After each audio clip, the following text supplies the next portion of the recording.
একটা ছোট্ট একটা মেসাল যদি আমি না দিই তাহলে নয়। ইমাম গাজ্জালি আলাইহি রাহমা, তেনার কাছে এক ব্যক্তি এসে বলতেছে, হুজুর আমি একটা কঠিন স্বপ্ন দেখেছি। কিমা সাআদাতের মধ্যে ইমাম গাজ্জালি আলাইহি রাহমা হুজ্জাতুল ইসলাম যেনাকে বলা হতো, সুবহানাল্লাহ বলেন, তিনি বর্ণনা করছেন, বলতেছেন এক যুবক বলছে, হুজুর আমি দেখতেছি স্বপ্নের মধ্যে আমি দৌড়াচ্ছি, আমাকে একটা বাঘ সিংহ তাড়া করছে, আমি বাঁচার জন্য দৌড়াচ্ছি, দৌড়াতে দেখতেছি একটা কুয়ার মধ্যে লাফ দিলাম, লাফ দিয়ে দেখি নিচে একটা সাপ অপেক্ষা করছে, আমি তাড়াতাড়ি একটা রশি রেখে এটার মধ্যে ধরে ফেললাম, ধরে ফেলার পরে আমি ওখানে ঝুলে আছি, দেখি উপরে মধ্যে হলো সিংহ, কুয়ার নিচে দেখি একটা বড় একটা অজগর সাপ, নিচে মৃত্যু উপরে মৃত্যু, আমি ভয়ে আতঙ্ক।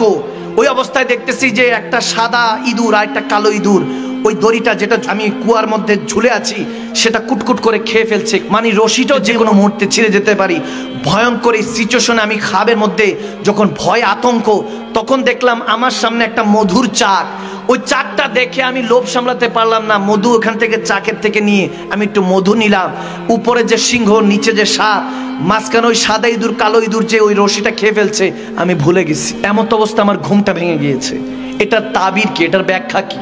ইমাম গাজ্জালি আলাইহি রাহমা এটার ব্যাখ্যা করছে গভীর খেয়াল, বলতেছে তুমি এমন মারাত্মক একটা স্বপ্ন দেখেছো যেটা উম্মতের জন্য হেদায়েতের কারণ হতে পারে। সুবহানাল্লাহ।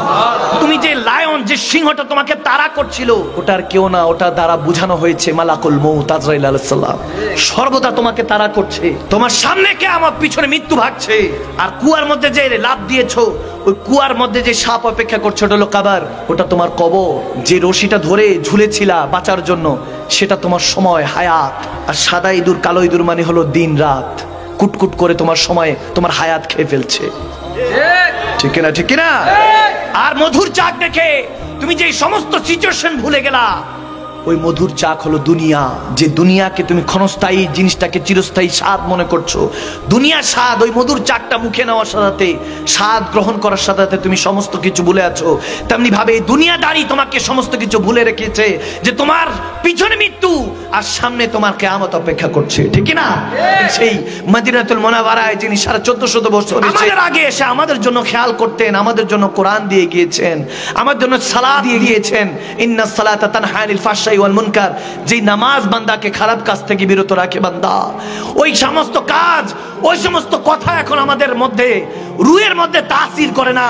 ইশক ইমতিহান লেতা হ্যায়, হ্যাঁ इश्क को हमने नजर से एक दिन नजर मिलाते नजर को देखा, मिली नजर जब नजर से उनकी इश्क चुराते नजर को देखा, जिंदगी से ये गिला है कि शेख तू जरा देर से मिला है। আমার জিন্দেগীর কাছে একটাই নালিশ যে শেখ আপনাকে পেলাম তো পেলাম, অনেক দেরি করে পেলাম, যদি কিছুদিন আগে পেতাম হয়তোবা জীবনটা আরো সুন্দর হতো। এজন্য বললাম ভালো আমল স্বর্ণ রূপার মতো। আপনি যেমন টাকা পয়সা ব্যাংকে রাখেন, আপনার ভালো আমলগুলিও এরকম জমা থাকে যেগুলো আপনার কিয়ামতের ময়দানে নাজাতের জারিয়া হবে, কবরে নাজাতের জারিয়া হবে। ঠিক কি না?